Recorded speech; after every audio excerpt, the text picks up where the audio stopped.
What's up everyone, Boys here, and today I will be guiding you on how to play the new Aphelios carry in patch 10.25. Even after the nerf, I still think that the comp will be really good. It's just really underplayed right now. Just because a lot of people just forgot that Aphelios was an actual good carry. Aphelios 4 with the right items is actually insane right now. And then we get you through the ideal comp and the early, mid, and late game that you should have. If you enjoy this kind of videos, please like and subscribe. If you have any questions about this comp or anything TFT related, ask in the comments, or even better on my Discord, where you have the link in the description. But here it goes. So those are the units that are required. The rest is actually super flexible, depending on what the lobby is playing. Of course, your main carry is Aphelios. I really like BT, Rageblade, and QSS on him. If you do not have a BT, I recommend Hand of Justice. It's also really good on him, and it gives him mana, which means he can have his turrets faster. But you see here, it's just a lot of strong synergies. You have Mystic and Adept for the late game. You have Hunter with the Warwick. You have Divine as well. Really strong. I do believe that Rageblade and QSS are kind of core on Aphelios, just because he will need the attack speed and not being interrupted to be able to kill everything. The rest is basically sustained, so that's why the last tier choice is great. BT or Hand of Justice are both doing that.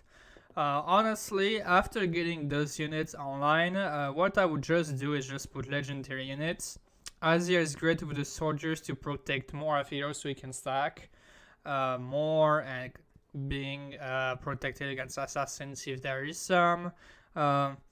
It's just a matter of what legendary you get. It can be King, it can be Ezreal, all that stuff.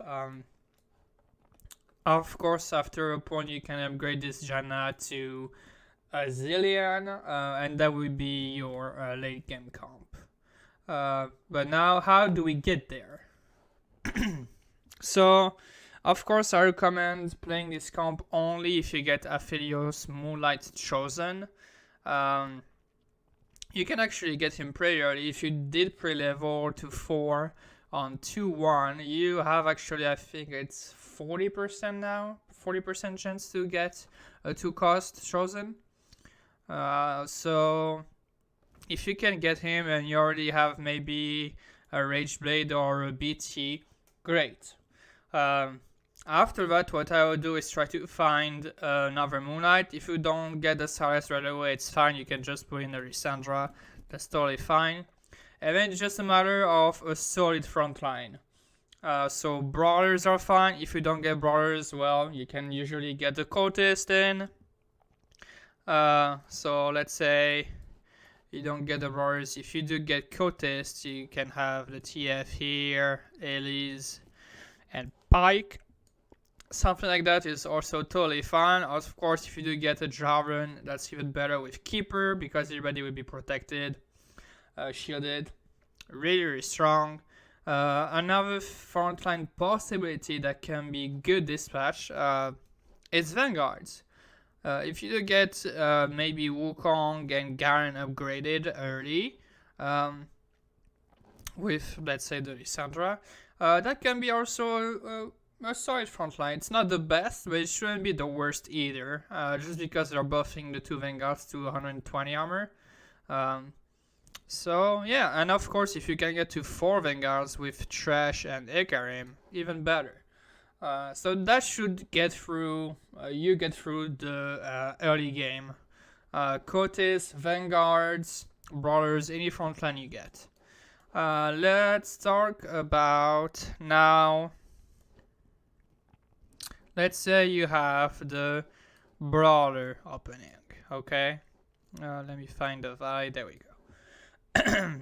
Let's say you have your level 5, you're going on to the golden rounds, maybe you find the Rageblade, I don't know, something like that. what can you play at this point? Once you have the solid front line, you need basically to have more damage and cover the Aphelios. The best thing that you can do is actually add the Hunter. And you can add a Kindred if you do find her. This is super. Kindred is an awesome unit in the early game. If you have Hunter in your game and those items on Aphelios, with the front line, you should definitely be win streaking. The goal is still to level to 6 on 3-2.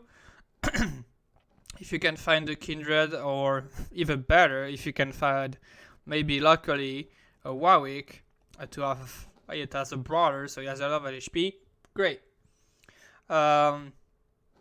Also, any leftover item or any tanky item will go on a Warwick just because, well, it is still really strong. Even with a Divine, he's still doing a lot of damage, so that would be your secondary carry. The rest can go on the Silas free just because he would be 3-star. So this can be an ideal level 6. Let's go to... so now we need to talk about level 7, because at level 7 you're going to slow roll. Why? Because you need to 3-star the Aphelios and the Silas. You're going to have your burst percentages on those two costs at level 7. So at level 7 or so, you should be finding some 4-cost units. So you should be able to slowly transition out of the brawlers, if you did have this start, and slowly add the units that you need. Meaning, if I can find her, the Aurelia and the Shen. Once you do find those, this is awesome synergies. You should be able to find the Janna as well. That would be your level 7. You shouldn't, technically, unless you hire or not to start those two just yet. Your priority to throw at level 7 is to 3-star the Silas and 3-star the Aphelios. Once this is done, you can go level 8. At level 8, if you're strong enough and you have already your items on the Aphelios, anything else goes on the Warwick and the Silas. So maybe something like Guardian Angel here, or maybe Bramble here. Something like that would be good enough. Now it's just a matter of legendary units, because your comp already right now is super strong. So I mentioned Azir here being great to protect the carries. Of course, even better can be finding the Zillion and have it in place of the Janna. And even better again is having the Yoni, so you have 3 adept. And that would basically be the final comp. Once you 2-star this and everything here, you should be really strong. But that is it for this comp, guys. Really strong and totally underplayed. If you do get Aphelios Moonlight and you have all those items component at the very least, you should definitely consider going for this. Of course, it's a real comp, so if you do not hit, you're gonna fall behind real quick. But after having Silas 2, your Aphelios 3 should be dealing enough damage to stabilize you a little bit until you find Aphelios 4 and 3-starring the Silas. Let me know if you do have any questions in the comments or on my Discord, but we see you guys next time.